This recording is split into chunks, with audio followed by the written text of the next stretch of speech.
Malala na daw talaga itong si Rowena Guanzon. Ayan, napakarami niya ngayong banat sa nasa Malacanang. Totoo, meron tayong freedom of expression. Totoong totoo yan. Pero kung wala kang basihan sa mga paratang mo na ganito, abay, maghunos dili ka. Yan yung sinasabi ng mga kababayan natin. Sa tingin ko, isa sa pinaka-apektado ay itong si Guanzon sa mga nangyayaring magagandang bagay sa ating bansa ngayon, katulad ng pagkakakulong kay Marcoleta at Defensor.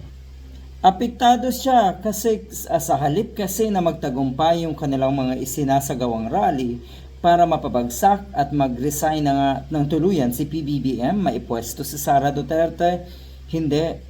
Lalong lumalala yung kanilang problema. Lalong dumarami yung nabubulgar. Hindi sila iniisa-isa. Kung nakikita niyo po ngayon, pinagsasabay na. Pinagsabay si Marcoleta at si Mike Defensor. Ay, masaklap yan.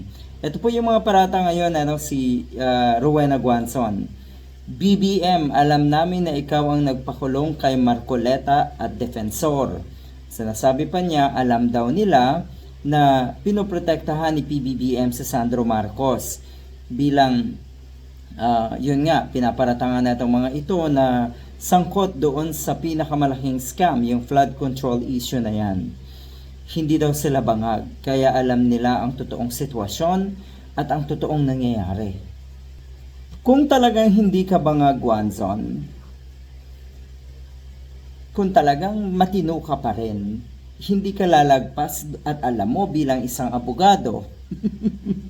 Alam mo yan bilang isang abogado na lumalagpas ka na sa iyong tinatawag na freedom of expression.